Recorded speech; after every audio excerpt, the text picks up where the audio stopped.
There's nothing more romantic and ideal than when the old and new clash. There's nothing more aesthetically valuable than the continuity of concepts. It's the spotting of a pattern, the spotting of an idea, growing branches and reaching a wider scope than ever before that is truly priceless.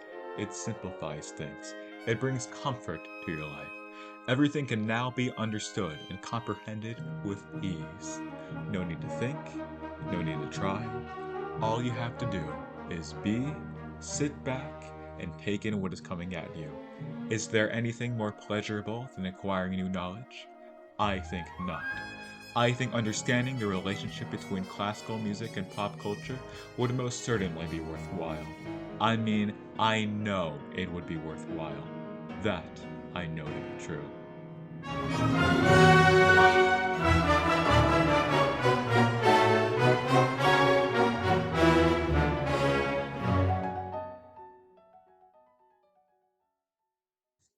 Let's define what classical music is and what pop culture is. This is not something easy to define, as the terms have been used very loosely in the past, and how folks have interpreted these terms vary immensely.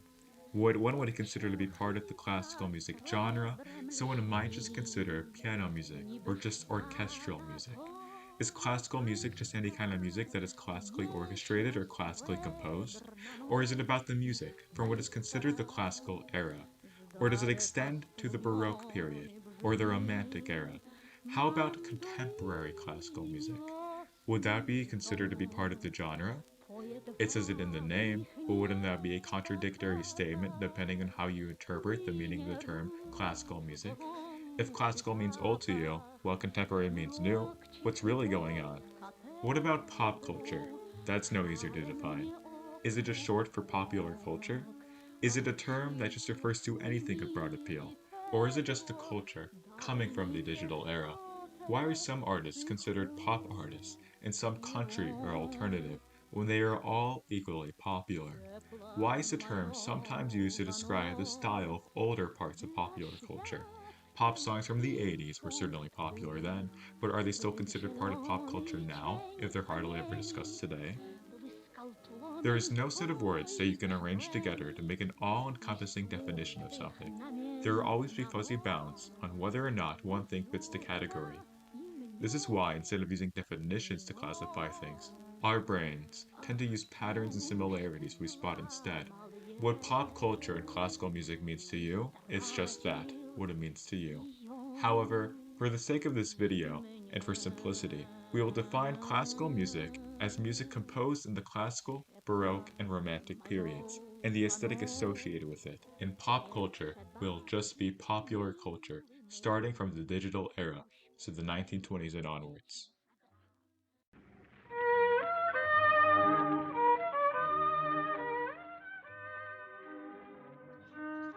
In the late 19th century, Thomas Edison invented the first audio recording machine, which he named the phonograph.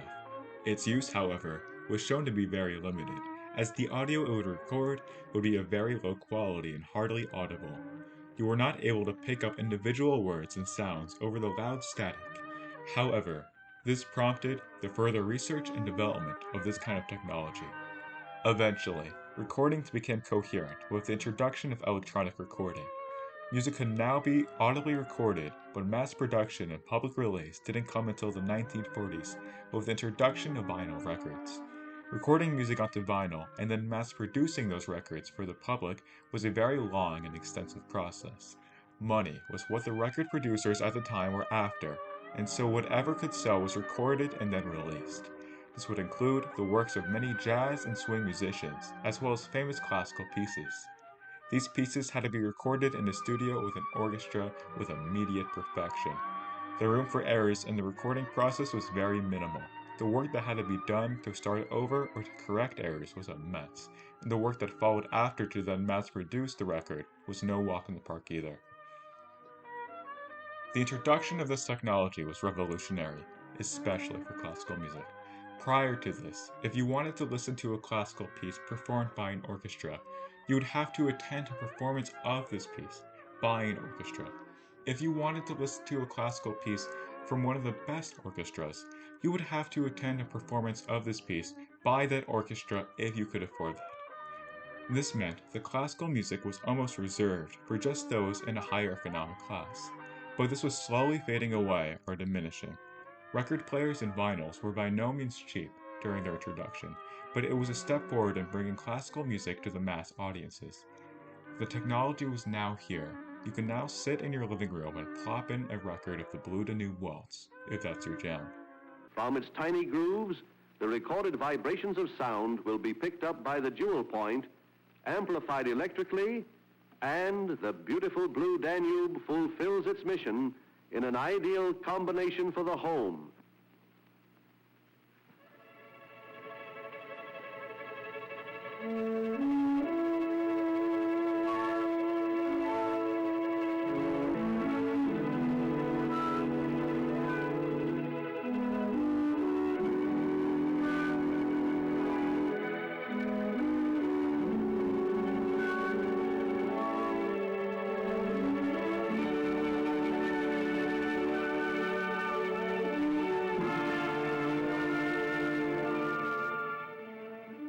The development of this technology didn't stop there.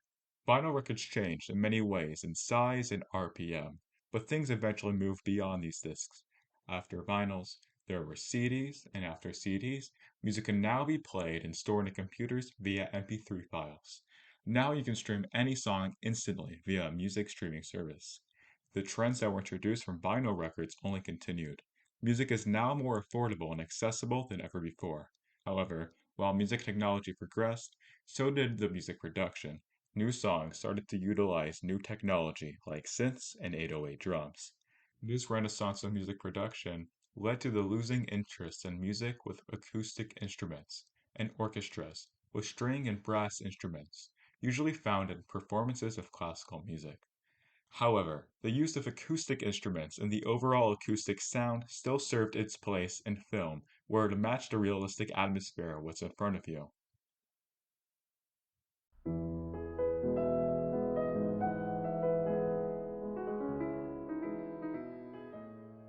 Since the introduction of film, music has always accompanied it. This was due to the limited recording technology and the loud static sounds made by the old projectors. Music accompaniment could drown out the sound. Filmmakers had yet to figure out how to sync recorded audio with recorded video, and so music is all they had to work with when it came to audio. Classical music is often featured in various films and movies to accompany and represent what is happening on screen. It is common for film composers to compose original music for the film. These composers are often assigned to compose music based on temp tracks, which normally feature classical music. This results in film scores being classically orchestrated and composed. These classical-styled orchestrations and compositions are found in some of the most successful movies of all time.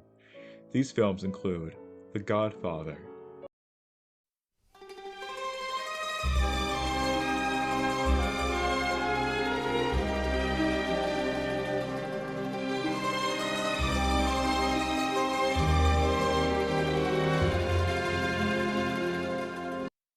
Titanic,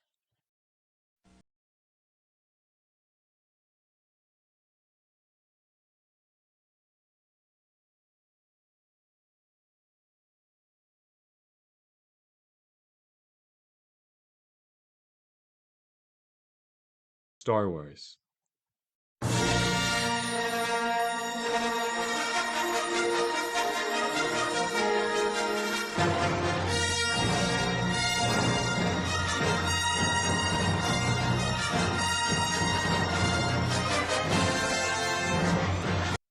Harry Potter,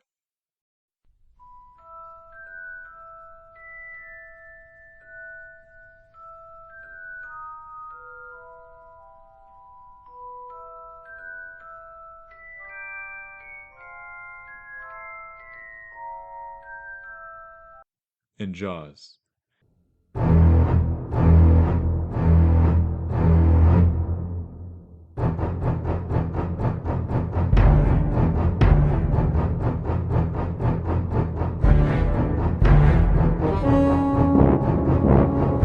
Film composers have started to gain a lot of respect for their musical work.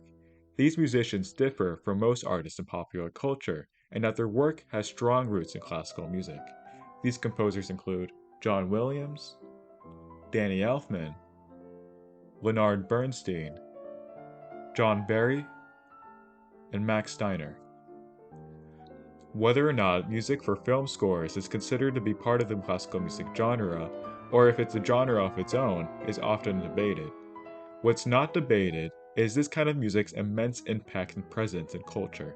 Themes from Star Wars, Indiana Jones, etc. are recognized by virtually everyone.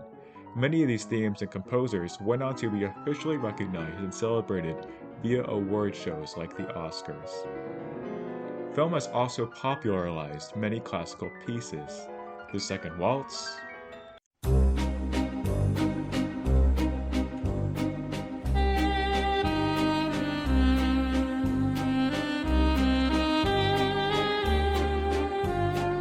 Schubert's Piano Trio in E flat,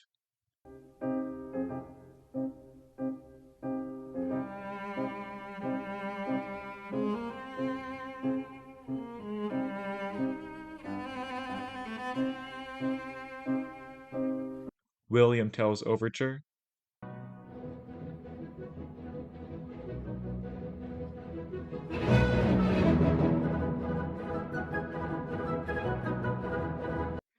(1812) Overture,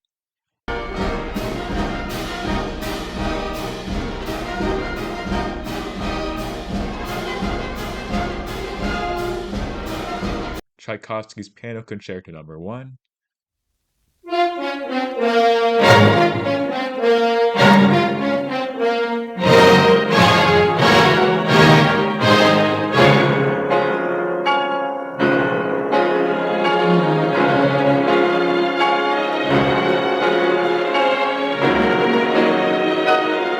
the Blue Danube Waltz, etc. Through film and Hollywood, many classical performers arose in popularity through pop culture, which then popularized some of the pieces they played. Some of these performers include Liberace,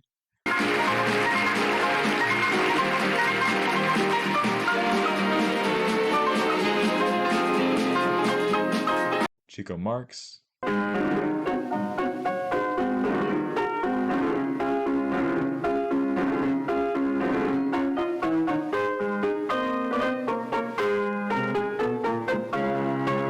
and Victor Borge.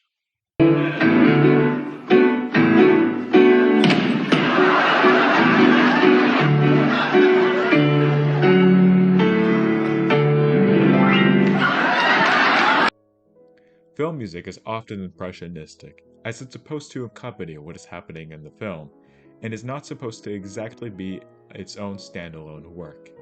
Film music, such as the La Strada Suite or ballet, can represent different parts of a story. The use of leitmotifs and other thematic devices are more prevalent in film music, as opposed to other forms of classically orchestrated music. There can be melodies associated with specific characters and moments in the film, and so the work of music requires the context of the film for it to be fully understood and appreciated. Before this, Impressionism in orchestrated music was less common, with only a few being coined as impressionistic composers, like Debussy, and even he didn't like to associate with that term. Composition in the classical period was normally not based on anything specific and wasn't supposed to represent anything explicitly. This is what sets music apart from other art forms like visual art, as it is hardly ever impressionistic and it doesn't represent anything at all. However, when combined with other forms of art, this doesn't always have to be the case. When the composer's intention is to accompany another art, things change compositionally.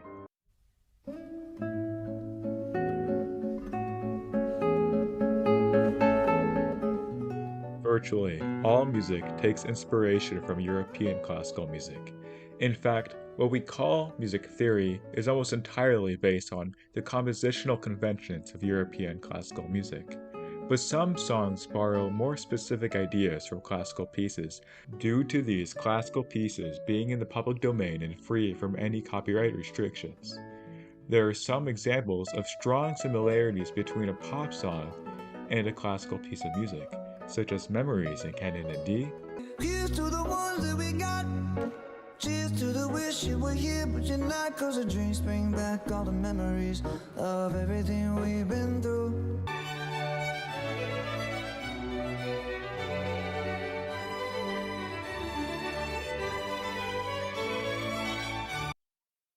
Stairway to Heaven in Boxborough,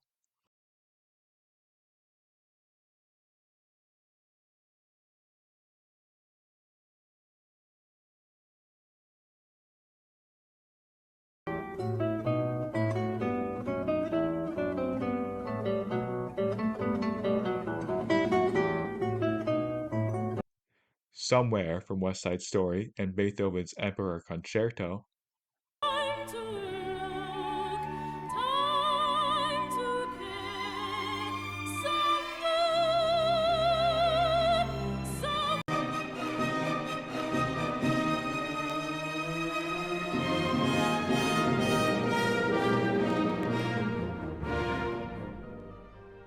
Emerald City and Oh the Joy,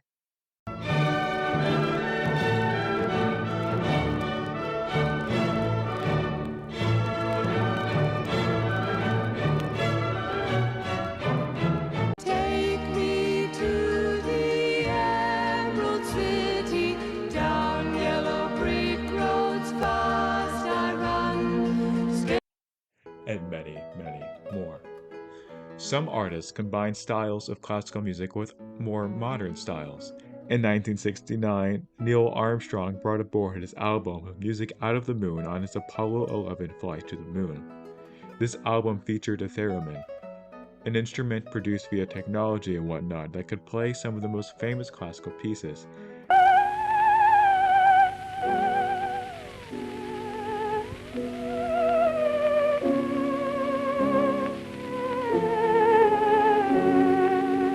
This might be a somewhat random example, but this mixed genre album is one of my favorites, as I think it has a very unique sound and accompanies the flight to the moon in a very aesthetically pleasing way. Take a listen.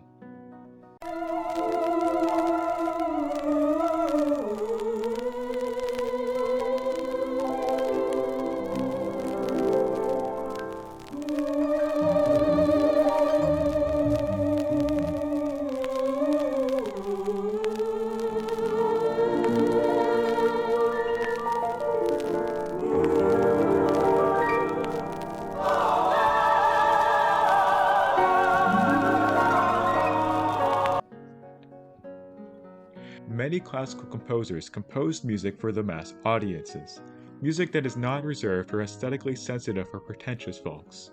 Strauss and Tchaikovsky are famous examples of this. You might be familiar with Strauss's Blue Danube Waltz and Tchaikovsky's Nutcracker Ballet, but you might not be familiar with their other more niche work that reflects their style in a less broadly appealing way. That's not to say that art made of the mere purpose of broad appeal lacks as much artistic merit as art that is composed for the sake of the composer or the artist. Wanting to appeal to a lot of folks is not something that should be despised, as it's a challenge on its own. You have to know your audience well to be able to move them in a way that you want to. There are a lot of things to consider, and it's an entirely different goal to accomplish. Nowadays, it's more common to see musicians to focus more on making music for the masses and for the broadest appeal, rather for their own self-fulfillment or for their own niche listeners. But these categories have always existed. Now, I just made a point about the contradicting nature of the term contemporary classical music earlier in this video, and how a different term would be preferable. Having said that, composers such as Ravel and Poulenc have borrowed ideas and have been inspired by movements in popular culture and music. The most notable is jazz. The genre of jazz challenges conventional music theory. It uses scales and chords that have been thought of as dissonant, and it uses syncopated African rhythms. This challenging of music convention was once quite controversial. Jazz was once referred to as the devil's music because of its compositional nature. By the way, that is not akin to the devil's interval, as that is a myth and there is no real evidence of the banning of the diminished fourth interval in churches. I understand, it's a fun trivia fact you thought was true, that you shared with all of your non-musician friends, but the truth hurts, my friend. With all that being said, the jazz genre was actually referred to as the devil's music. These inventive Compositional ideas brought forth by jazz were later implemented alongside the more conventional and traditional composition styles of classical music. This resulted in pieces considered a part of contemporary classical music, featuring rich harmonies and, in general, less restriction on the composer.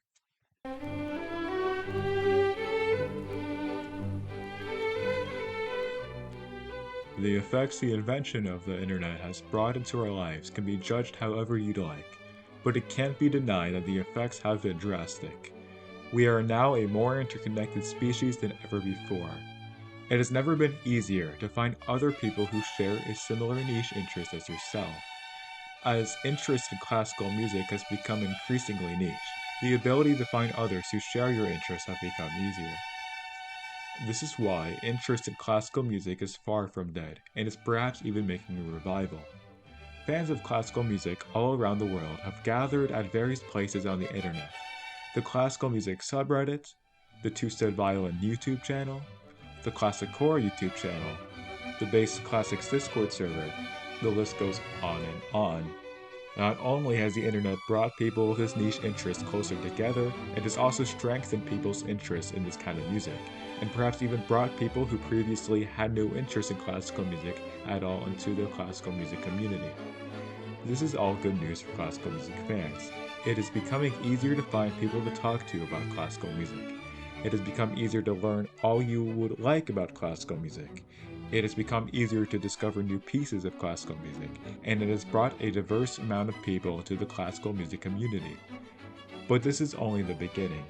The Classicore channel was made with the intention to bring the passion of classical music to even more people. There is definitely a market for this kind of content because otherwise we wouldn't be making it. The study of classical culture in modern times is certainly worthwhile. Of course, I can't discuss the entirety of the presence of classical music in pop culture. That is why I plan on making this a multi-part series, this being part 1. It's a broad subject, but it's definitely one worth diving yourself into. That's all. Thank you for watching.